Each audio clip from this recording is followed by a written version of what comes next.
ሰው ሆኜ ነው ወደ ታላቁ ህዳሴ ግድብ ያመራሁት። ተፈጥሮ ወፍራም ሰው ሲያይ ይቸገረኝ አይመስልም። አሁን ባለሁበት ሁኔታ ምንም አይነት ስራ መስራት አልችልም። እንግዲህ እኔ የሕክምና እዚህ ሀገር ላይ ያልታከምኩበት የመንግስትም የግልም ሆስፒታል የለም ማለት ትችላለሽ። እግዚአብሔር በነገር ሁሉ መከናወንን ሰጠኝ። እግዚአብሔር ጎዳናዬን ሁሉ ነው ያቀናልኝ። ጎዳና ሞትቼ ነበር።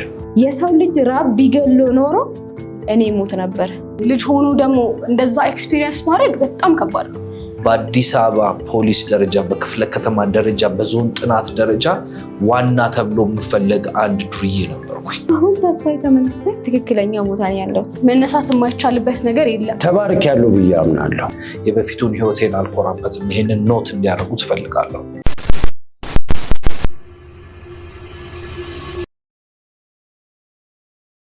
ሰላም አቶ ደሳለኝ።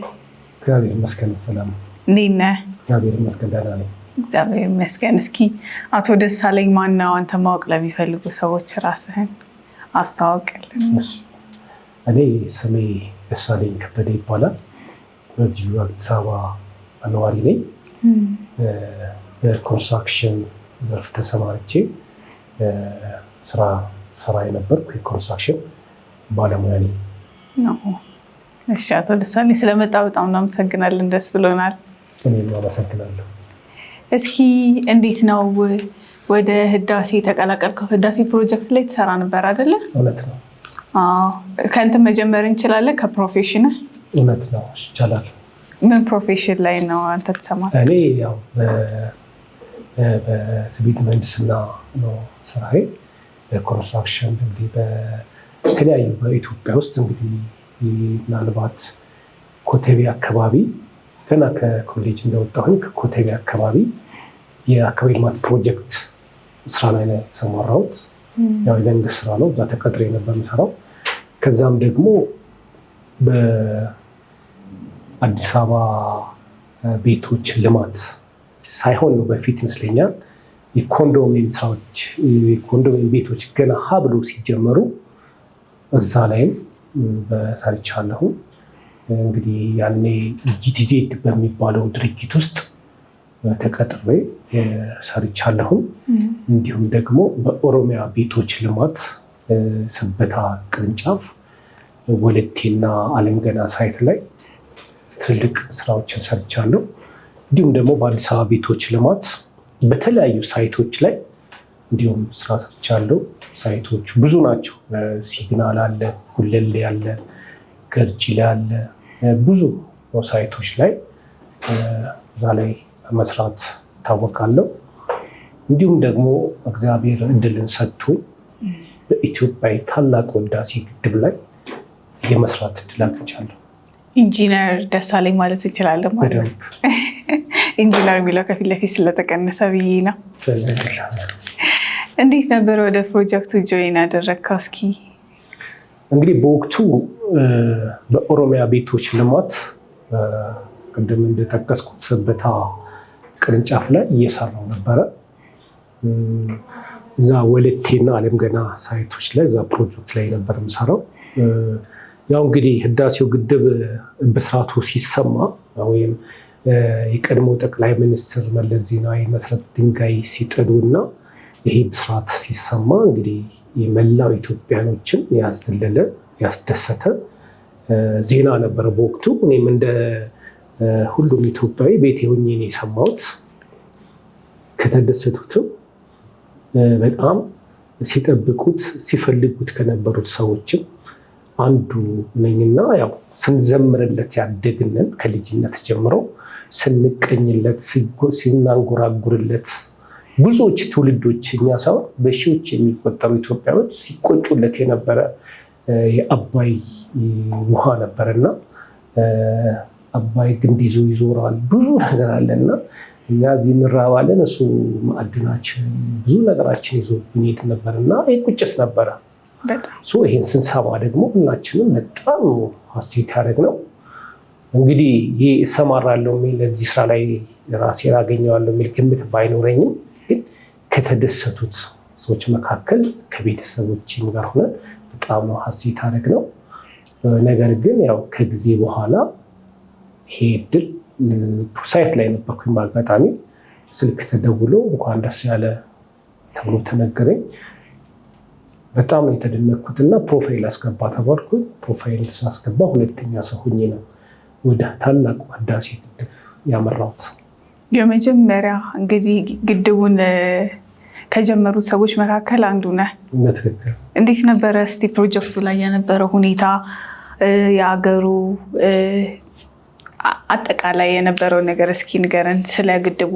እኛ ምንም ብዙ አናውቅም። ካለቀ በኋላ ነው ፒክቸሩን ያየ ነው እንጂ ያው እናንተ ናችሁ የለፋችሁበት። እውነት ነው። እንግዲህ የመጀመሪያ ልክ ባለሙያዎች ደግሞ ሰሌክት ከተደረግን ከተመረጥን በኋላ ሳይት ቪዚት ወደ ሳይት ጉብኝት እንድንሄድ የጉብኝት ጊዜ የተሰጠን በሁለት መኪና ነው የሄድነው። ሁለት ፒክአፕ መኪና አዘጋጅተን ሳይት ጉብኝት ሄድን። ነው በዚህ በገብረ ቡራቸው በሰላሌ በኩል ነው በቻግኒ በኩል ሾበር አድርገን ሄድ ነው። እውነት ለመናገር እዚህ ፕሮጀክት ላይ በራሱ መሳተፍ መታደል ነው። ይሄ ከትውልድ ትውልድ የማይረሳ ታሪክ ሰርተሽ የምታልፊበት ትልቅ ፕሮጀክት ነውና ወደዛ አቀናን። እንግዲህ በሁለተኛው ቀን ነው ህዳሴ ግድብ የደረስነው። ወደ 6 ሰዓት አካባቢ ነው የደረስነው። አለም ቻግኒ ያድረን ከቻግኒ 6 ሰዓት አካባቢ ደረስን። ያው በጣም ነው ፒስታ ነው መንገዱ። በርግጥ አሁን አስፋልት ነው በአብዛኛው ከግልገል በለስ ድረስ አስፋልት ነው። ያኔ ፒስታ ነው። ደረስን። ያው እዛ ቤኒሻንጉል ጉባ የሚባለው አካባቢ በጣም በወቅቱ በጋ ስለነበረ ንዳር ነው። እኛ ኖርማል ልብስ ለብሰን ነው የሄድነው። ሰማዩ ምድሩ እሳት ነው ከምነግርሽ በላይ ማለት ነው። ምናልባት ሄዶ ጉብኝቱ የመጣ ሰው ትችላለች። በጣም ጉባ በራሱ ጉባ የሚለው ቃላት ራሱ አካባቢውን የአየር ንብረት የሚገልጽ ነው። ጉባ ማለት ቃጠሎ ማቃጠል እንደማለት ነው እና በጣም ቃጠሎ የነበረ ሰደድ እሳቶች የነበሩበት ብዙ ጊዜ የተቃጠለ ነገር መታይበት ነው።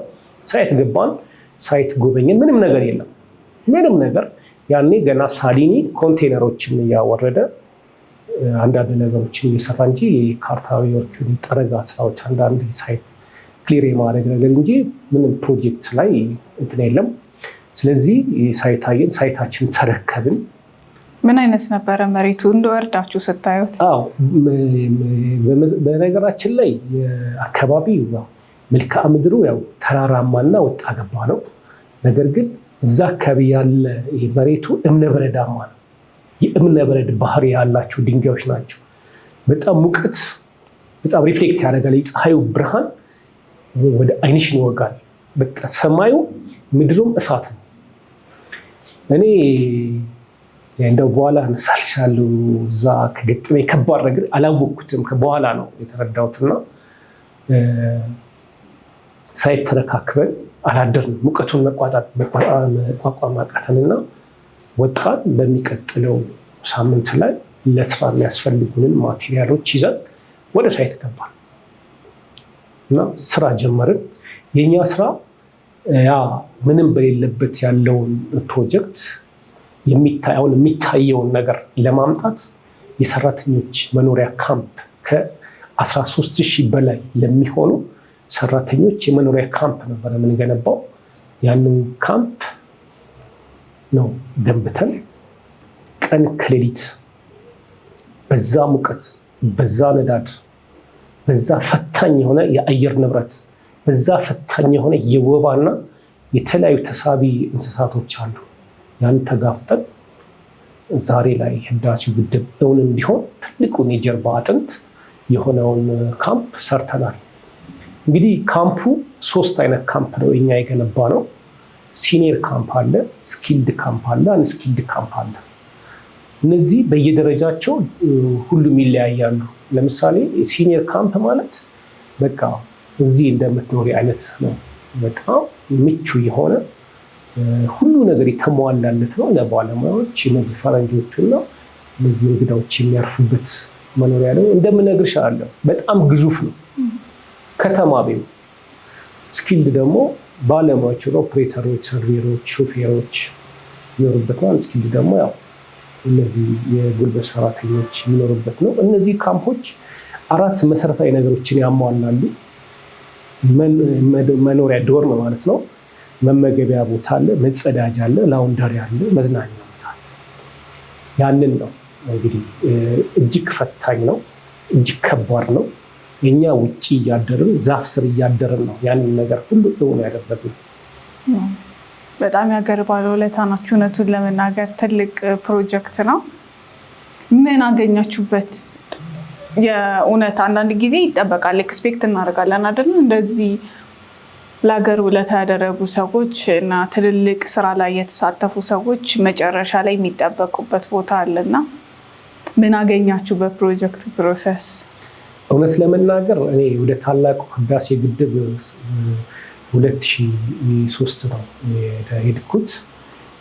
2003 ጀምሮ እስከ 2000 ሲሄድ ወደ ህዳሴ ግድብ ሙሉ በሽታ የሚባል አይቶኛ አቅም ታመሜም አላውቅም። እውነት አሁንም ከዚህ ከአይኔ ባሻገር ታመሜ አላውቅም። ሙሉ ጤነኛ ሆኜ ነው የሄድኩት። ሙሉ ነገር ይዤ ነው የሄድኩት። እንግዲህ ቅድም እንደነገርኩሽ ነው እኔ በተለያየ ኮንስትራክሽን ዘርፍ ላይ ትልቅ ስራዎችን ሰርቻለሁ። እንግዲህ ስትሰሪ ያው በኢትዮጵያ ውስጥ ኮንስትራክሽን ላይ የሚሰራው ብዙ ገንዘብ ያገኛል ተብሎ ይታመናል። ብዙ ነገር አፍርቼም ነበር እውነት ለመናገር እና ወደ ህዳሴ ግድብ ሲሄድ ጉድለት የለብኝም። በኑሮዬም በህይወቴም ምንም ነገር ጉድለት የለብኝም። ወደዛ አቅንቼም ደግሞ ተጨማሪ የተሻለ ሀገርንም ገንብተሽ ለሀገርም ሰርተሽ የተሻለ ነገርም አገኛለሁ የሚል ግምት ነው እንጂ የቮለንተሪ ሰርቪስ አለ በጎ ፍቃድ አለ ለስራ ነው ነው በርግጥ። ነገር ግን 2005 ላይ ነው እንግዲህ አይኔ ላይ ትንሽ ከላይ ሲጋ የማበጥ ነገር መጣ። ወዲያው ነው ሰርጀሪ ተደርጎ ወጣ። አለርት ሆስፒታል ነው እዛ ሄደው በፕራይቬት ነው የተሰራው። ከዛ በሽታ የለም የተባለው ተመልሼ ወደ ሳይት ነው የሄድኩት። ስለዚህ ለሀገር ስትሰሪ ከገንዘብም ከምንም በላይ እንደሆነ ስለማምን ገንዘብን ግምት ውስጥ አላስገባሁም፣ ክብርን ግምት ውስጥ አላስገባሁም። ግን ይሄ ልጆቼም የልጆቼም የሚያወሩለት ትልቅ ታሪክ የመስራት ያክል ብዬ ስለምወስደው ትርፌ ለሀገር የተከፈለ መስዋዕትነት አድርጌ እኔ የምወስደው እንጂ ያን ያክል ከሌላው ፕሮጀክት የተለየ ምንም ያገኛችሁት ነገር የለም እናንተ? በእርግጥ ብዙዎች የተሻለ ነገር ይዘው መጥተዋል። አይነው አውቃለሁ። ብዙዎቹ ደግሞ አሁን ከኔ በብዙ ርቀት ሄደዋል።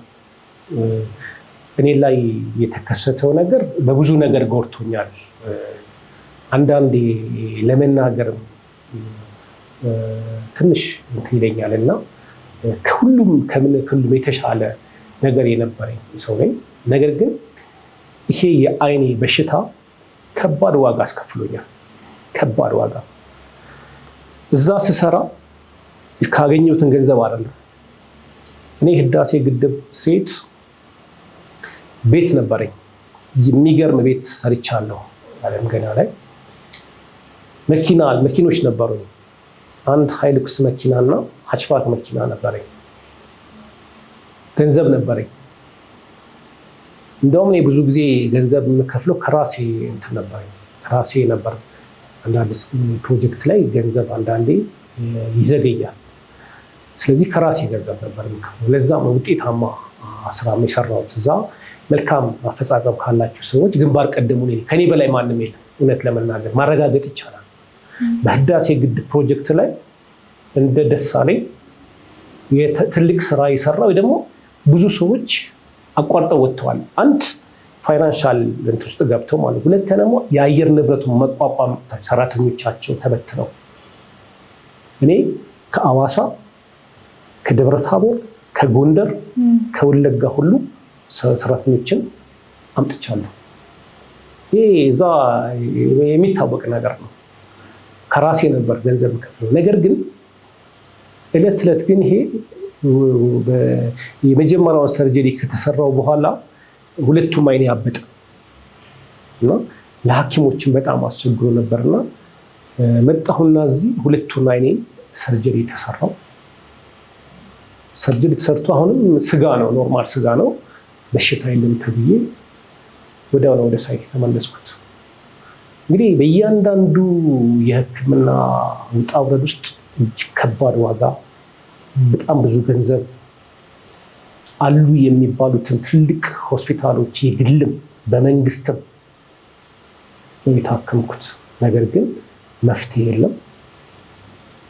እየተደጋገመ እንግዲህ ለአራት ጊዜ ነው ሁለቱንም አይኔ ሰርጀሪ የተሰራሁት። 5ኛ ባለፈው ክረምት ላይ ለሳምፕል ነው። አሁን እንግዲህ ይሄ ከባዱን ሕክምና ጀምሬ ነው ይሄ የቀነሰው። ያው የመመለስ እድል አለው ነው የተባለው። ምናልባት የመመለስ እድል አለው እና ህዳሴ ግድብ ላይ ትልቅ ስራ ሰርቼ ግን ትልቅ ዋጋ ከፍዬ ነገር ግን ማንም ዞር ብሎ የማያይሽ እንደተጣለ አይነት ነገር ነው ያው ራሴ ላይ ያየሁት። ምክንያቱም ብዙ ነገር አጥቼ ዛሬ በቤት ክራይና ባላስፈላጊ ውጣ ውረድ ውስጥ ስራ ለመስራት የተቸገሩበት ታይም እየሆነብኝ ያለ ነው። እንዴት ነበረ የተነሳው ህመሙ? እዛ አካባቢ ነበረ ኢንቫይሮንመንት ተሳቢ እንስሳዎችም ነበሩ። ወይዘሩም ከባድ ነው ብለኸኝ ነበር እና ከምንድን ነው የተነሳው? እንግዲህ ህዳሴ ግድብ ላይ አንዱ ፈታኙ ነገር የአየር ንብረቱ ነው፣ የሙቀቱ ነው። ሁለተኛ ደግሞ በሽታ ነው፣ የወባ በሽታ። እኔንም በጣም ፈትኖ በጣም ጥሎኛል። እዚህ መጥቼ ነው የታከምኩት። ወባም ራሱ በጣም ነው የሚያስቸግረው። እንዲሁም ደግሞ ጊንጥ አለ፣ እባቦች፣ እንደዚህ የተሳቢ እንስሳዎች በጣም በብዛትና በስፋት ነው የምትመለከችው። እና እንግዲህ ይሄ አይኔ ላይ የተከሰተው ነገር በሶስት ነገር ነው ሐኪሞቹ አሁን ላይ የደረሱበት። ምንድነው? በሶስት ነገሮች ይመጣሉ።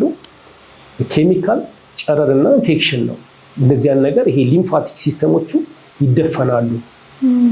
ስለዚህ ይሄ በዛ ኬዝ ነው የሚመጣው ተባለ። ግን እኔ እንግዲህ ምናልባት አሁን ወደ መደምደሚያ የመጡት እነሱ የሙቀቱ እዛ ላይ የሙቀቱ የሰው ይሄ እዚህ አካባቢ ያሉትን ነርቮችንና ሴሎችን ጎድቶታል። ያ ነገር ደግሞ ወደ ካንሰርነት የመቀየር እድል አለው እና ለዛ ነው ይሄ በጣም እንግዲህ በተለያየ ቲክቶክ ላይ በተለያየ ነገር ላይ እንዳያችሁት እንግዲህ ይሄ አይኔ ወጥቶ ነበር፣ ወደ ውጭ እንደዚህ ገፍቶ ወጥቶ ነበር እና ከባድ ጊዜ ነው እና በጣም አስቸጋሪ ነበር። ከዛ ምንጩ ተብሎ የሚታሰበው እንጂ እኔ በቤተሰብም በምንም ነገር እንደዚህ አይነት በሽታ አይቼም አላውቅም። እኔ ላይ ብቻ ነው ያየሁት ይሄንን ነገር። እንግዲህ ይሄኛው ኢንሲደንት ነው የነካኝ ምናምን ብለህ የምታስታውሰው ነገር አለ? የለም። እንዳጋጣሚ እንግዲህ ምናልባት እዛ አካባቢ ያሉትን ከ4ኛው ሰርጀሪ በኋላ በአጋጣሚ የስራ ጉዳይ በቅርብ ህዳሴ ግድብ ሄጄ ነበረ ከ2 ዓመት በፊት።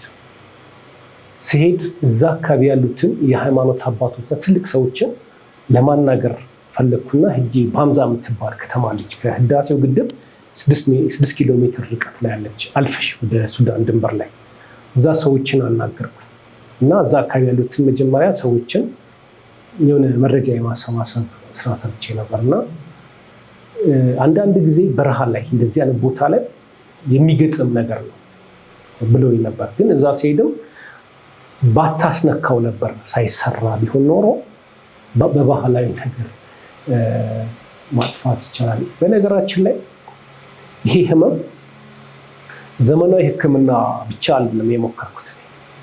ባህላዊ እጅግ ውድ ነው። ባህላዊ ከዘመናዊ ሕክምና የማይተናነስ ዋጋ ነው። ክፍያቸው በጣም ኤክስፔንሲቭ ነው ሲበዛ ማለት ነው። እዛው ነው ቤኒሻንጉል እዚህ አዲስ አበባ ላይ ቤኒሻንጉልም እዛ ያኔ ለስራ የሄድኩ ጊዜም ያው እነሱ ምንድነው እንደዚህ ተነካክቷል ባይነካ ኖሮ ነበር አሉ። ምንም ማድረግ አልቻሉም። የሆነ የሚቀባ ነገር ሰጡኝ ነበር። ምንም እንትን አይደለም ነግረውኛል። ምንም እንትን አይደለም እዚህ መጥቼ ደግሞ ብዙ እንግዲህ በየማህበራዊ ሚዲያ የምንሰማቸው ለመዳን ካለኝ ፍላጎት ለመዳን ካለኝ ጉጉት የተነሳ ሄጃለሁ። ባህላዊ እነዚህ ብዙ ቦታ እዚህ አሉ። በቃ ቢሮ ከፍተው ማለት ነው። የሚቀባ ነገር ሰጥተውኛል። በእርግጥ የሚዋጥ ነገር ሳይሆን የሚቀባ ነገር ሰጥቶሻል። ግን ምንም ጭራሽ አይኔ በጣም ግፊቱ ጨምሮ ወደ ውጭ መውጣት ጀመረ። እንግዲህ በዛው አጋጣሚ እንግዲህ ብዙ ነገሬን ያጠፋብኝ፣ ብዙ ነገሬን አሳጣኝ። እንግዲህ ይሄ በሽታ ኢኮኖሚካሊ ብቻ ሳይሆን ማህበራዊ ነገሬንም የጎዳው ብቻ ከቃላት በላይ ነው ለመናገር። እንዲህ አይነት ነገር እዛ አካባቢ አጋጥሟቸው ያውቃል ከዚህ በፊት ወይስ የመጀመሪያው ሰው ነህ? አዎ የተለያየ አይነት ነገር ይከሰታል። አንዳንዱ ሰው ጋር አንገቱ ላይ ይወጣል፣ አንዳንዱ ላይ ደግሞ ጆሮ ላይ ይወጣል። የተለያየ ነው፣ ብዙ አይነት ነው ህመም እዛ ጋር የሚከሰተው እና አብዛኛው ሰው ቅድም እንደነገር ብዙ ሰው ይህንን የተለያየ የህመም ምክንያት እየሸሸ ስራ ጥሎ ይወጣል። ግን ይሄን ሁሉ ተጋፍጠን ደግሞ ሀገራዊ ግዴታችንን ተወጥተን ዛሬ ላይ ሁሉም የሚዘምርለትን ነገር ደም ተፍተን የሰራ ነው።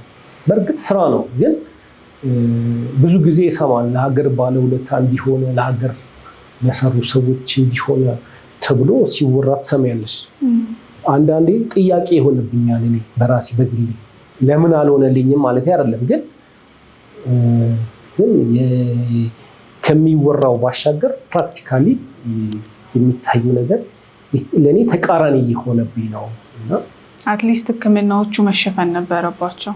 እኔ እውነቴን ነው የምነግርሽ። በቲክቶክ ብዙ ሰዎች አይተውታል። እንደውም አንዱን ቪዲዮ 5 ሚሊዮን እይታ አግኝቷል። አንዴ ቺን አይኔን ታመምኩት ህዳሴ ግድብ ነው ያልኩት ቪዲዮ ላይ በደረሰብኝ ከፍተኛ የሆነ የአይናም ለረጅም ጊዜያት እንግዲህ በከፍተኛ ስቃይና ህመም ላይ እንዳለ በተደጋጋሚ ቪዲዮ ወደ እናንተ ሳቀርብ ነበር። አይኔ እንግዲህ እንደምትመለከቱት ከዚህ አልፎ እንግዲህ ወደዚህኛው አይኔ እየዞረ ነው። ስለዚህ የተሻለ ሕክምና በእጅጉ አገኝ ዘንድ እንግዲህ እናንተ ትብብር፣ የእናንተ እገዛ፣ የእናንተ አብሮነት በእጅጉ ያስፈልገኛል።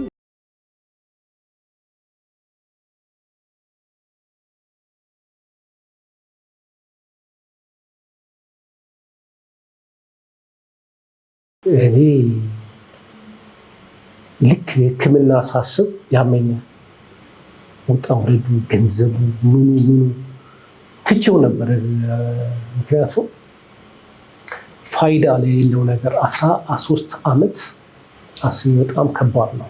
ብዙ ነገር ነው ቅርጥፍጥፍጥፍ አድርጎ ይበላል። ብዙ ነገር በነገራችን ላይ እኔ የእጆቼን ስራ እግዚአብሔር ይባርክልኛል። አንድን ነገር ስጀምር በጣም መከናወንን ስኬትን ይሰጠኛል እግዚአብሔር። እንግዲህ አንዳንዴ ሴጣን እግዚአብሔርን አይበልጥም፣ ግን ይሄ በሽታ ግን ያን ሁሉ ነው ይበላል። እኔ አሁን አይኔ እንዲህ ተገልጦ ነው ያየሽው። ምናልባት ለማየት ይቸገር ነበር፣ ለማንበብ ይቸገር ነበር፣ ደረጃ መውጣት መውረድ ይከብደኝ ነበር።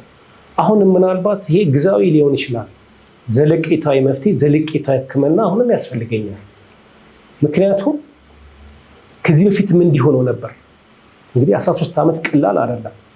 ተመልሶ ነበር ይመለሳል። አሁንም ምን እንዴት ነበር የሚያደርገው? አይነን የሚሰማህ ይሄኛው በመጀመሪያ ይሄ እነዚህ ከታች አልነበረም፣ ከላይ ነው የነበረው። ከላይ ሁለቱ ላይ ከላይ ነበር የሚያብጥ የነበረው። ከዚህ ጋር ሲመጣ ቶሎ ካልወጣ ተብሎ ከሁለቱም ወጣ። ይውጣ፣ ተወቶ ይታይ፣ ሌላ ነገር ይሆናል በሚል ሰርጀሪ ተደርጎ ወጣ። ሲታይ ስጋ ነው ተባለ። ምንም መድኃኒት መውሰድ አትችልም። ከዛን ኬሞቴራፒ መውሰድ አለበት። ኬሞቴራፒ ወሰድኩ፣ ጠፋ ተባለ። ጠፋ። እንደምታየው ይሄ አሁን ቅሪቱ አለ፣ ምልክቱ አለ። ያኔ ግን ሙሉ ለሙሉ ጠፋ። ተመልሶ መጣ። አሁንም የመመለስ እድል አለውና አሁንም የተሻለ ሕክምና እኔ እፈልጋለሁ። አሁን ምናልባት እንግዲህ ብዙ ሰዎች ተስፋ ሰጥተውኛል። በዚህ ማህበራዊ ሚዲያ የተመለከቱኝ ሰዎች አግኝተውኝም በስልክም ብዙ ሰዎች ድምፅ ሆነውኛል። ብዙ ሰዎች ተስፋ ሰጥተውኛል። ያው እንግዲህ መሬት ወርዶ ያ ነገር እስኪተገበር ድረስ እኔም በጉጉት እየጠበቅኩ ነው። አጠቃላይ ስንት ቪዲዮ ሰራህ ማለት ነው? ስለዚህ ስለ አይነ ብዙ ነው አይደል? ምክንያቱም ማንም ሰው በእኔ ቦታ ቢሆን በእኔና በቤተሰቤ ቦታ ቢሆን ነው የሚረዳው። ልክ ነህ። ምክንያቱም ከዛ ማማ ላይ ፍጥፍጥ ብዬ ዛሬ ላይ የትራንስፖርት መቸገር ማለት ከባድ ነው። ምክንያቱም መታከም አይደለም የምነግርሽ፣ መታከም አይደለም፣ ትራንስፖርት ይቸግርሻል። ሁለተኛ ሕክምናው ከባድና ውስብስብ ነው። ለሐኪሞች በጣም ነው ያስቸገረው። እንግዲህ ባለፈው ክረምት ላይ ወደ ሰኔ ግንቦት አካባቢ ላይ ሙሉ ምርመራ አድርግ ተባልኩ። እያንዳንዱ ምርመራ በ10 ሺዎች ነው የሚቆጠረው ምርመራው፣ አንዱ ምርመራ እና አንድ ቪዲዮ ሰራው እና ሰፈሬ ልጆች አብሮ አደጎቼ አዩና በቃ ድር አለን፣ አብሮ አደግ ድር አለን። በእነሱ በዋትሳፕ ከሀገር ውጭ ያሉ የሚያውቁኝ ሰዎችን አስተባብረው ትንሽ ገንዘብ አዋጡልኝ። በሱ ምርመራ አደረኩ። በጣም ብዙ ገንዘብ ነው ማለት በ100 ሺዎች የሚቆጠር ገንዘብ ነው ያወጣሁት ለምርመራ። ለእኔ ያ ገንዘብ በጣም ለእኔና ለቤተሰብ በጣም ወሳኝና አስፈላጊ ነበር። ግን ከጤና አይበልጥም፣ እኔ ስኖር ነው ቤተሰብ የሚኖረው በሚል ምርመራ አደረግን። እንግዲህ በደም ውስጥ ምንም አልተገኘም። በእርግጥ ሳምፕል ከዚህ ተወስዶ ኦንኮፓቶሎጂ የሚባል ላቦራቶሪ እንቁላል ፋብሪካ አካባቢ እዛ ታየ። ሊምፎማ የሚባል እዚህ ውስጥ የተጠራቀመ ሴል አለ፣ እሱ ነው ተባለ። ደግሞ ከምርመራው በኋላ እድገቱ በጣም እየጨመረ መጣ። በጣም ጨመረ። አይኔ በቃ ሊፈርጥ ደረሰ። በጣም ለመነጽር ለማድረግ በጣም ነበረ የሚቸገረው። ህመም ነበረው? በጣም ህመም የለውም ደግነቱ። እይታ ላይ ይሄ እጥቱ ከጀመረ በኋላ ላይና ታች አድርጎ ማሳየት ጀመረ። ይሄኛው አይኔ ወደ ታች ያለ፣ ይሄኛው ላይ ያለ፣ እንደዚህ ተቃራኒ ነገር ሆነና በጣም አስፈርቶን ነበረ፣ አስደንግጦን ነበረ። አንዳንዴ መሞት ደግሞ ማረፍ ነው እስከምትይ ጊዜ ሁሉን ነገር የምጠይበት ጊዜ አለ። ለመውጣት ከቤት ለመውጣት ትቸገሪያለሽ። ሁለተኛ ይሄን ሕክምና ከጀመርኩ በኋላም ደግሞ ሕክምና በጣም ከባድ ነው። ከፍተኛ ጥንቃቄ ይፈልጋል። ምግብ እንኳን በስርዓት ነው የማይሆን ተራ ነገር ይሄ ዝም ብሎ ምግብ አይደለም፣ ሽሮ ምናምን አለ የሚፈልገው በጣም ጥንቃቄ የተሞላበት ነገር ነው። አለበለዚያ አንዲት ስተት ከባድ ዋጋ ያስከፍላል። እና እንዲህ ነው እንግዲህ ያለው። ምን ያክል ህክምና አጠቃላይ እስካሁን ወሰድክ? ይሄን ያክል ሆስፒታሎች በለን ምን ያክል አጠቃላይ በውጭ ቢሰላ ስታስበው? ከዛ ከምግብ አንፃር ኪሞ ስትወስድ ደግሞ አውቃለሁ ብዙ ሰው መውሰድ ያለበት ነገር አለ፣ ወተት ምናምን በጣም ከባድ ነው። እና እስኪ አጠቃላይ እሱን ብታሰላው ምን ያክል ኮስት አደረገ? የመንግስት ሆስፒታሎች ጥቁር አንበሳ ከመጀመሪያው ከአለርት፣ ዳግማዊ ምኒልክ፣ ጥቁር አንበሳ፣ ጅማ ሪፈራል ሆስፒታል የዩኒቨርሲቲው ማለት የግል የትኛው የአይን ክሊኒክ ያልሄድኩት ብዙ የአይን ክሊኒኮች ሄጃለሁ። ምንም አንዳንዴ በሽታሽንም አይነግሩሽም። አንዳንድ ህክምና ማዕከላት ዝም ብለሽ ትሪትመንት አንዳንድ ነገር ከማድረግ ባሻገር እንዲህ ነው ተብሎ እንኳን አይነገርሽም። ልክ የሆነ ነገር ሲሄድ ሪፈር ነው የምትባይው። በገንዘብ ሲሰላላልሽው እኔ ማውራት አልፈልግ። ቅድም ቤቴን ሽጫለሁ ለዚህ ህክምና። ህዳሴ ግድብ የሰራሁበትን አይደለም እንሽ ከህዳሴው ግድብ ከመሄዴ በፊት ቤት ነበረኝ፣ ጽድት ያለ ቤት። ቤቴን ሽጫለሁ። ሃይሉክስ መኪናው ቀጥሎ ሸጥኩ። ቀጥሎ ሃችባኳን ሸጥኳት። ስቲል እስካሁኗ ድረስ እስከ አርብ ድረስ ህክምና ክፍያ አለብኝ፣ እከታተላለሁ። በእያንዳንዱ ነገሬ እንደምታውቂው ነው። ሕክምና አብዛኛው 90% መድኃኒት ከውጭ ነው የምትገዢው፣ ከግል ፋርማሲ ነው የምትገዢው። ምን ያክል ውድ እንደሆኑ በሽተኛ ነው የሚያውቀው። እያንዳንዷ ነገር እጅግ በጣም ውድ ናቸው፣ ውድ ከምነግርሽ በላይ ማለት ነው። እና በገንዘብ ቢሰላ ማስላት አልፈልግም። እውነት ለመናገር ብዙ ነገር እንደነገርኩሽ ኢኮኖሚካሊ ብቻ አይደለም፣ ብዙ ነገር ማህበራዊ ነገር የሚበላው አንዳንዴ በእኔ አንድ እንደው ማንሳት ካስፈለገ እግዚአብሔር በብዙ ነገር የባረከኝ ሰው ነው። በብዙ ነገር በመከናወን በሞገስ በስራ የእውነት ነው የምነግርሽ፣ በጣም የባረከኝ ሰው ነው። ምንም ከምንም ነገር ነው እግዚአብሔር ያስነሳኝ፣ ከምንም ከባዶ። እንደው ወደዚህ ስራ እንድገባ አደረገኝ ስራ አንዳንዴ ስንፍና አላር ሙያ ኖሮሽ ዝም ብሎ ሰፈር ውስጥ አላስፈላጊ ውሎ የምትይበት አላር። ነገር ግን እግዚአብሔር በአንዲት ቃል ታሪኬን ቀየረው። ወደ ስራ ገባሁኝ። በብዙ ወዳጆች በብዙ ሰዎች የምከበብ ሰው ነበር። ግን አንዳንዴ እግዚአብሔር እሱን እንድትመለከችው እነዛ የከበቡሽን ሰዎች ይበትናል እና ልክ ብዙ ነገር ከተዳከመ በኋላ አንድም ሰው የለም ዛሬ። አንድም ሰው ምናልባት ያሉት ጓደኞች አብሮ አደጎች ከጥንት ከልጅነት ከህፃነት ጀምረን የምንተዋወቅ በቁጥር ያሉት በቁጥር በቃ እንደ ህይወት ስናድግም እንደ ወንድማማቹን እናድግ እንደ ጓደኛ ምናምን አይደለም፣ እንደ ወንድሙን እናያድግ ነው። ግን ከነሱ ባሻገር ያልኩሽን በማህበራዊ እኔ ከዚህ ከኮተቤ አግብቼ ከወጣሁ በኋላ በብዙ ወዳጆች በብዙ ትልቅ በብዙ መከበብ ውስጥ በሆይታ ውስጥ ነበር። ብዙ ሰዎችን ሳፖርት ማድረግ ብዙ ሰዎችን ለብዙ ሰዎች ምክንያት ሆኛለሁ አሉ እጠቅስሻለሁ። አሁን የስኬት ማማ ላይ ያሉ እኔ ግን መንገድ የሰጠኋቸው በብዙ ነገር የደገፍኳቸው በብዙ ነገር ያገዝኳቸው በቢሊዮኖች ገንዘብ የሚያንቀሳቅሱ አሉ። ዛሬ ግን የሉም ከኔ ጋር።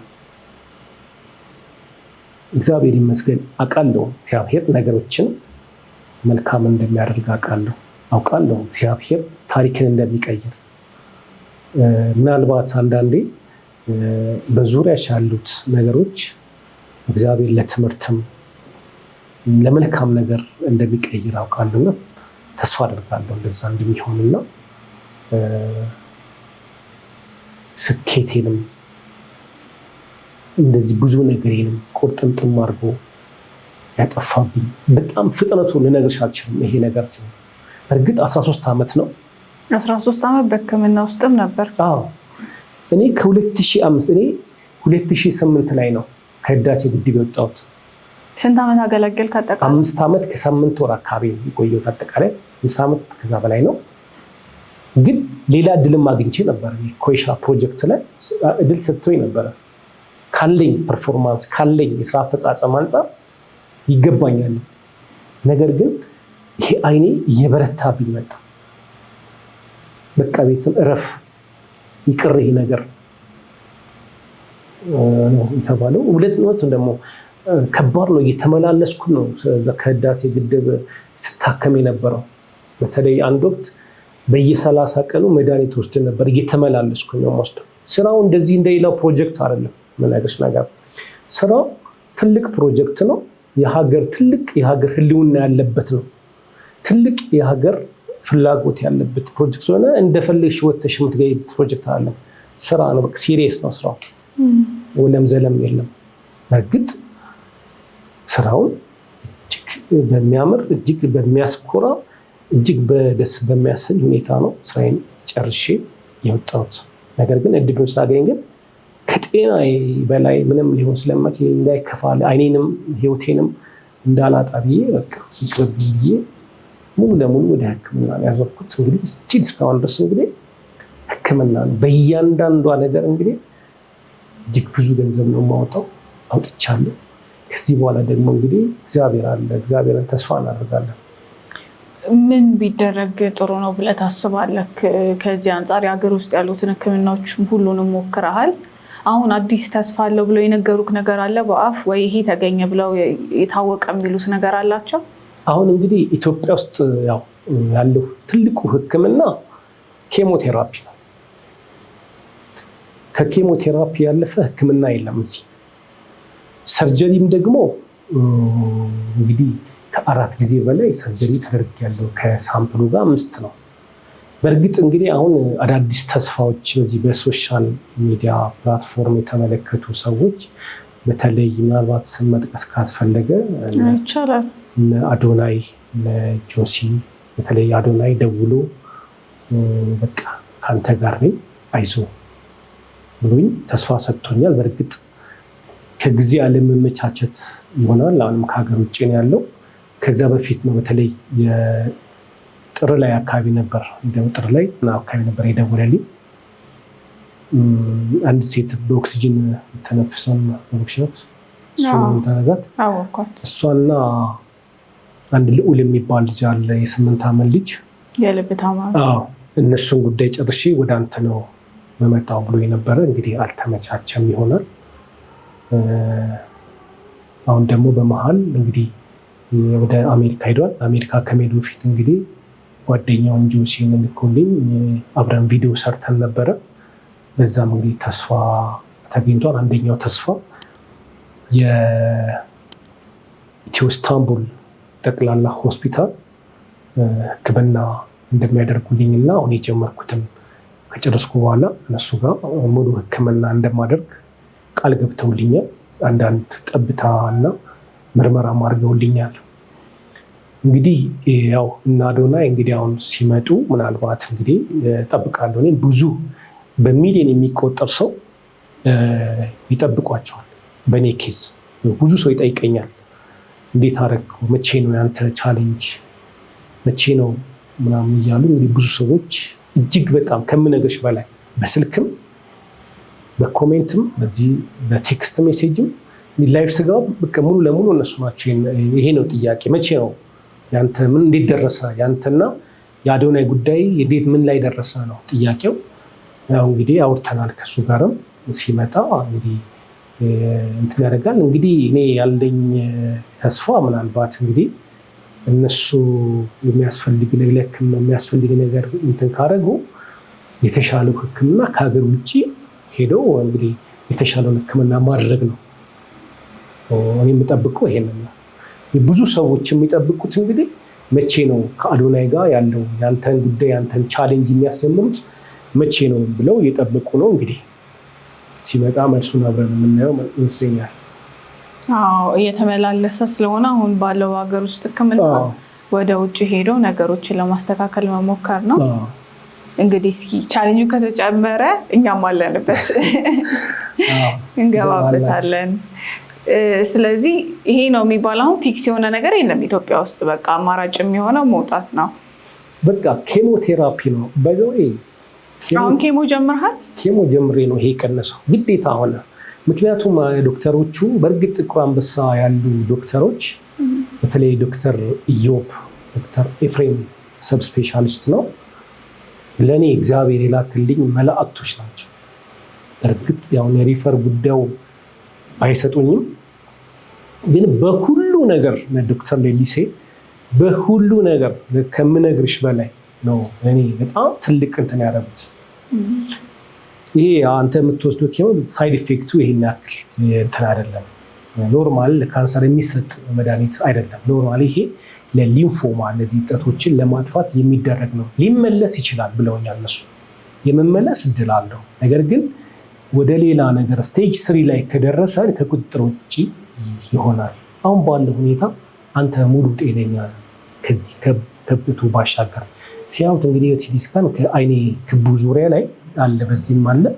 አሁን እንግዲህ አሁን ከ1-2 ዙር በኋላ ሲቲ ስካን ተነስቼ ያለበትን ነገር ያዩታል። ያለው ይሄን ውሰድና እኛም እንጽፍልሃለን፣ ከዛ ወደ ቦርዱ እናቀርብልሃለን። ግን ይሄን ኬሞ ውሰድ አይጎዳህም ያሉት። ለዛ ነው እየወሰድኩ ያለሁት። አይ ቆንጆ ነው እንደዛ ከሆነ። በሱ ነው ይሄ እንግዲህ አሁን ይሄ ለውጥ የታየው በሱ ነው። ግን ከዚህ በፊትም እንደዚህ ነው። አሁን የመመለስ እድል አለው ተመልሶ አሁንም ሌላ ነገር እንዳይሆን የግዴታ የማዳግም ሕክምና ማድረግ አለ። በግል አንተ ማግኘት የሚፈልጉ ሰዎች ስልክህን እናስቀምጥና ከጎን አንተ ማናገር የሚፈልጉ ሰዎችም ካሉ ይችላሉ ኮንታክት ያድርጉክና ከዛ ውጪ አሁን ፊዚካሊ አንተ በጣም ጤነኛ ነህ እና ሕክምናው ተሳክቶልህ እስክትመለስ ድረስ እንዴት ነው ስራ ማሰራት የሚፈልጉ ሰዎች ካሉ በጣም ብዙ ፕሮጀክት ላይ ሲቪል ኢንጂነር ሆነ ሰርተሃል እና እንደዚህ አይነት ፕሮጀክቶች ላይ ምን ትላለህ? ከዚህ ከሕክምናው ጋር አይደም እንደ አንቺ ስለሆንሽ ነው ዛሬ የመጣሁት። ተደጋጋሚ ያው ጥያቄ ታገቢኝ ላለመቅረት በጣም ደክማል። ያስቶስጂቶ በጣም ከባድ ነው። ድካም አለው። ጥንቃቄ የሚፈልጋል። ለምንድን ነው ያልኩሽ? አሁን ኮንስትራክሽን በባህሪው እኛ ሳይት ላይ ስትወጪ የተለያዩ የሲሚንቶ የሚሆኑ የተለያየ ብናኞች አሉ፣ ሽታዎች አሉ። ያ ነገር ደግሞ ከዚህ ከሕክምናው ጋር ይጋጫል።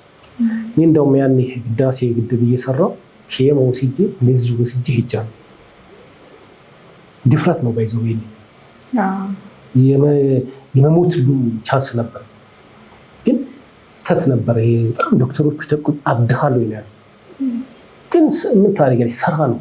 አንዳንዴ እኔ በነገራችን ላይ ሳይት ላይ ቀንክሌት ቆሜ ነው ሙሉ እንደዚህ ሳይት ቪዚት አድርጌ የምመለስ ሰው አይደለሁም። ገብቼ እንደዚህ አይቶ መውጣት አይደለም። እያንዳንዷን ነገር ቆሜ ነው የማሰራው፣ ቆሜ ነው የምቆጣጠር፣ ቆሜ ነው እያንዳንዷን ነገር መመሪያ የምሰጠው የምሰራው እንጂ ስራ ሰራተኞች አሉ እና አይተብለሽ አይደለም። እና እንዴት ትሄዳለህ? አንድ ሙቀት ነው። ሁለተኛ ነገር ደግሞ ለኢንፌክሽን ያጋልጣል። ኢንፌክሽን እዛ በረሃ ላይ ኢንፌክሽን ቢፈጥርብን እዚህ ስትደሰት ኦክሲጂን ያስፈልጋል። ማአት ነገር በጣም ከባድ ነው ብሎ ተቆጡኝ። ግን ምን ታደርጊያለሽ? ያው ሙያው እያለ ሜንታሊ እውቀቱን ብዙ አቅሙም እያለ እንግዲህ የጤና ጉዳይ ነው ስራ ራሱ እንዳትሰራ እየያዘ ያለው አሁን ይሄ ነው እንጂ እርግጠኛ ነኝ እግዚአብሔር ይረዳኛል። እግዚአብሔር ደግሞ የእንደገና አምላክ ነው። ነገሮችን እንደ አዲስ እንደሚለውጥ ተስፋ አድርጋለሁ። እንግዲህ ይሄን ጉዳይ ጨርሼ እንደው ታክሜ እንደው ከዚህ ነገር ተገላግዬ በመጣና እኔ ትንሽ ነገር ነው የሚጀምረው። ቢጀምር ትልቅም ነገር ቢጀምር እግዚአብሔር ድልን ይሰጠኛል፣ መከናወን ይሰጠኝ። አይቻለሁ እግዚአብሔር ምንም በሌለበት ብዙ ነገር ፈጥሬያለሁ። ሰዎች ብዙ ነገር ከአቅማቸው በላይ አድርገው ህዳሴ ግድብ ጥለውተዋል። ብዙ እንባል ነበር። ህዳሴ ግድብ ሰራ ከቤተሰብ ከተለያየ ግብፅ ልትመታ ነው ጥላችሁ ውጡ፣ ብዙዎች ሸሽተዋል። ግን ብዙዎች ተው ይሄ ነገር እንዲህ ነው ሲባል እግዚአብሔርን ታምኜ ግን ያው በድል ተመልሻለሁ። እግዚአብሔር ድል ሰጥቶኛል። እንዴት ነው ቤተሰብ ጉዳይ ላይ እንዴት ነህ አቶ ደሳለኝ? ያው እኔ ቤተሰብ አለኝ፣ የሶስት ልጆች አሉ። ያው ቤተሰብ ከኔ ጋር ዋጋ ከፍለዋል። በዚህ በሽታ ብዙ ዋጋ ከፍለናል።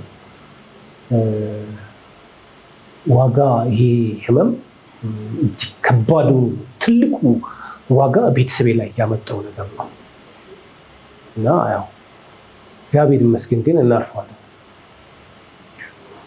በብዙ ይደግፉ ነበር፣ ያግዙ ነበር። ሳይኮሎጂካሊ እንዴት ነው ሰፖርት የሚያደርጉ ቤት? በነገራችን ላይ እኔ እንደዚህ የስነ ልቦና ችግር የለብኝም። እግዚአብሔር ይመስገን። የምታመነው እግዚአብሔር ነው።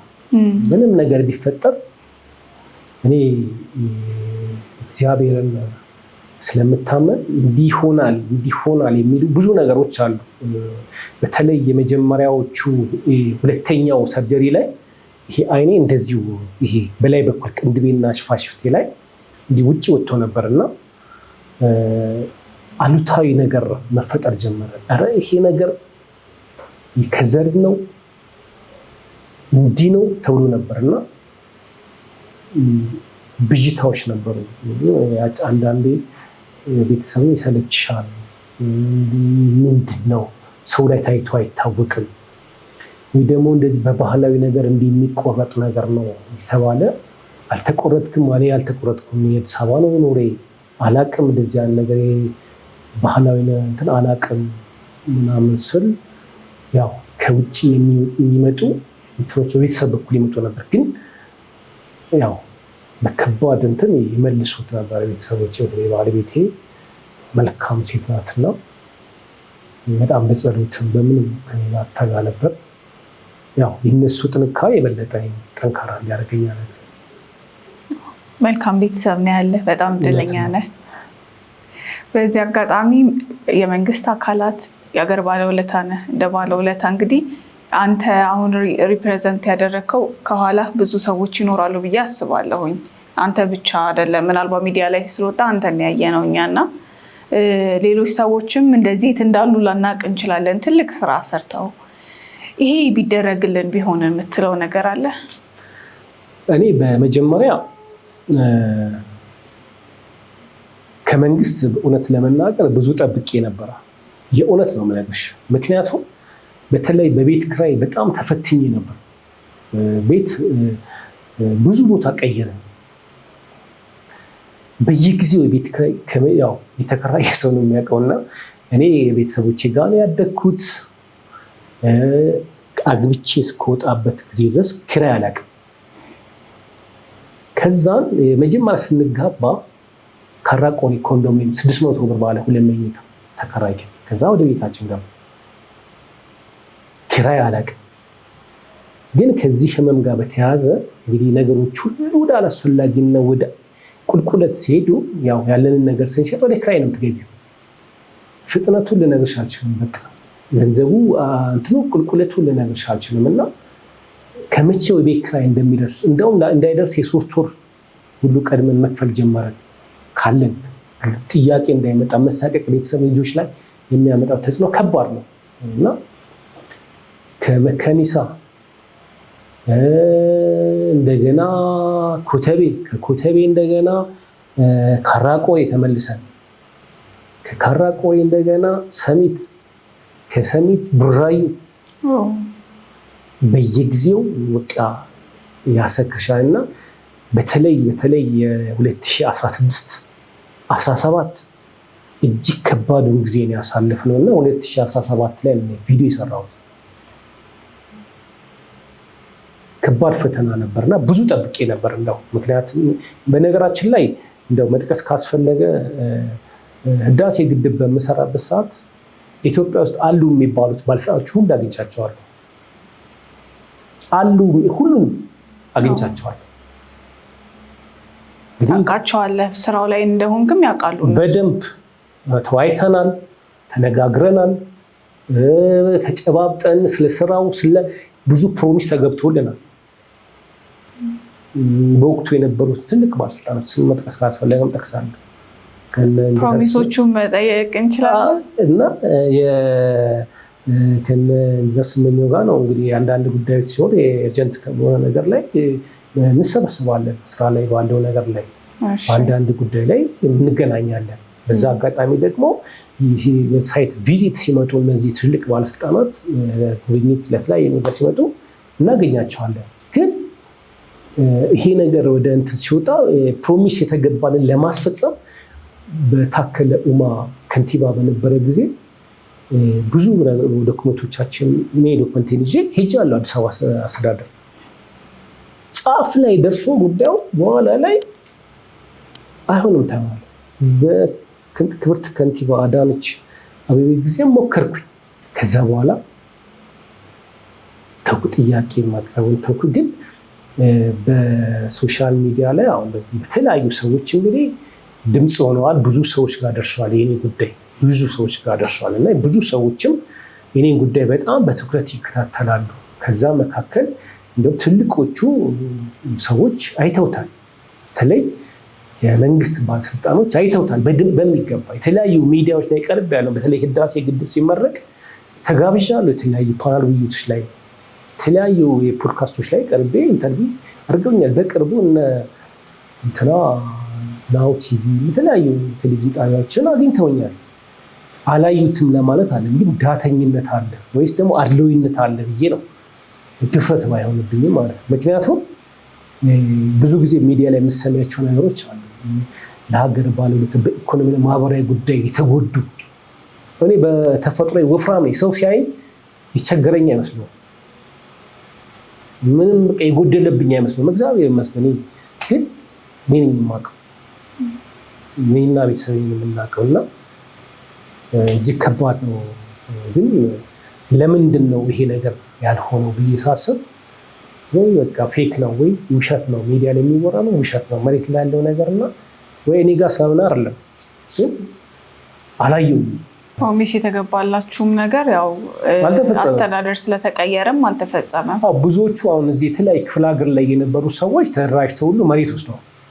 የተሰጣቸው አሉ ብዙዎች እዚህ የወሰዱ ሰዎች አውቃለሁ እኮ ዝም ብለን እኮ አይደለም። እኔ ግን ትንሽ ሌት ሆንኩት። በተለይ በኢህአዴግ ጊዜ 2008 አካባቢ ላይ 2000 ላይ ነው ያኔ ላይ ምን ሆነ መስልሽ ህመሙ በጣም ጠንቶብኝ ነበረ። በጣም ይሄ አይኔ በጣም ከቤት አልወጣም ነበረ። በዛን ሰዓት ቀጥታ ወደዛ ገብቼ የከተማ አስተዳደሩን ጠይቄ በሆን ኖሮ ይፈጸም ነበረ ነው ብዙዎቹ የሚሉት። ግን እኔም ሌት ሆንኩኝ። ደግሞ ወይና የሚያስጠይቀኝ ነገር አልነበረኝ በወቅቱ። ነገሮች ግን እንዳልነበሩ ሲሆኑ ነው ወደዚህ ነገር ለመምጣት የተገደድኩት። እንግዲህ ኢትዮጵያ ውስጥ ትልቅ ታዋቂ ሰዎች እንደዚህ ያለ ነገር ሲሰሩ እና ለሁላችን ግን እኔ ከአዶናይ በስተቀር አዶናይና ጆሲ ከነሱ በስተቀር ተስፋ የሰጠኝ ሰው የለም። በእርግጥ ብዙ ሰዎች ቪዲዮውን አይዞ አለን ከጎን ያሉ ሰዎች አሉ። ግን በተግባር አዶናይ ነው ደውሎ አገኛለሁ ከጎን ነኝ፣ አንተን ለማገዝ ዝግጁ ነን፣ ለእኛ ብርሃን ሰጥ፣ አንተ ብርሃን አታጣም ብሎ ቃል በቃል እንዲህ የተናገረኝ። ያው የቪዲዮ ስቶሪ ላይም ለቆታል እዛ ሰሞን እና አይዞን ብሎ ብዙ ጊዜ ደውሎልኛል። እንግዲህ ከኢትዮ ኢስታንቡል ጋርም እንትን ያደረገውም እሱ ነው ያገናኛል። እስኪ መጨረሻ ላይ ማለት የምትፈልገው ነገር ካለ እና ማመስገን የምትፈልገው ሰዎች ካሉ ቤተሰቦችህንም ጨምሮ። አመሰግናለሁ። በመጀመሪያ ደረጃ እግዚአብሔር አምላኬን አመሰግናለሁ። በብዙ ውጣ ውረድ ውስጥ የረዳኝን በዚህ ከባድ ጊዜ ውስጥ እንዳልተጎዳ ሰው ሆኜ ብዙ ነገር ያገዘኝን እግዚአብሔር አምላኬን አመሰግናለሁ። በመቀጠል እንግዲህ እኔ አብሮ አደጎቼን እጅግ በጣም አድርጌ አመሰግናለሁ። በብዙ መንገድ ከኔ ጋር ነበሩ። እንዲሁም ደግሞ እንግዲህ መላውን የኢትዮጵያን ሕዝብ በተለይ በዚህ በቲክቶክ ፕላትፎርም ላይ የኔን ጉዳይ እንደ አጀንዳ አድርገውት ለብዙዎች እንዲደርስና ተቀባብለውት ደግሞ ዛሬ ላይ ያው እናንተም እንግዲህ በዚህ እንድትመለከቱ ያደረጋቸው ወዳጆች ቤተሰቦቼን ሁሉ አመሰግናለሁ። እውነት ነው እግዚአብሔር ረድቶኝ አንድ ቀን በምስጋና እግዚአብሔርን አብረን የምናመሰግንበት ቀን ይመጣል። እንዲሁም ደግሞ እንግዲህ ወንድም አዶናይ እና ጆሲ እንዲሁም የተለያዩ መንገድ እንግዲህ በእኔ ጉዳይ ላይ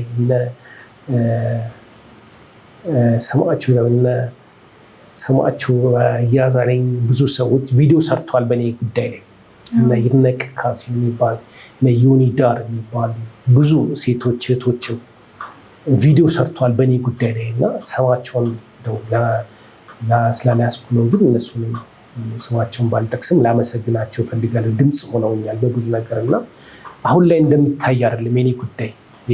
አሁን እንደዚህ ፊት ለፊት ቆሜ እንደማወራው አይደለም። እጅግ ከባድ እኔ ከአእምሮዬ ከኑሮዬ ከግምቴ በላይ ነው የነበርኩበት። በተለይ 2016 እና 17 እጅግ ፈታኝና የጨለማ ጊዜ ላይ ነበርኩኝ። እግዚአብሔር ይመስገን እንግዲህ ወደ ሚዲያ ከመጣ በኋላ እንግዲህ ተስፋ ሰጥቶኛል። እንግዲህ ሕክምናው እንደምትመለከችው በተወሰነ መልኩ ቀንሷል። እንግዲህ የመመለስ እድል ስላለው እንግዲህ የተሻለ ሕክምና ግዴታ አስፈልገኛል። ምናልባት እንግዲህ እና አዶናይ ጆሲ እንግዲህ የሚሰሩት ስራ ብዙ ሰዎች ይጠብቃሉ። ያኔ ደግሞ ነገሮች ተስተካክለው የተሻለውን ሕክምና አግኝቼ ሙሉ በሙሉ ጤንነት ተመልሼ በእናንተ ፊት ቀርቤ እንግዲህ ሙሉን ኢትዮጵያን ሕዝብና እናንተንም ለማመስገን ያብቃኝ እላለሁ። እሺ አቶ ደሳለኝ ስለመጣ በጣም እናመሰግናለን። ደግሞ ደህና ሆነ ድጋሚ በሌላ ስራ እንደምናይ ተስፋ እናደርጋለን። ወደ ነበርክበት ተመልሰ እኔም አመሰግናለሁ ድጋሚ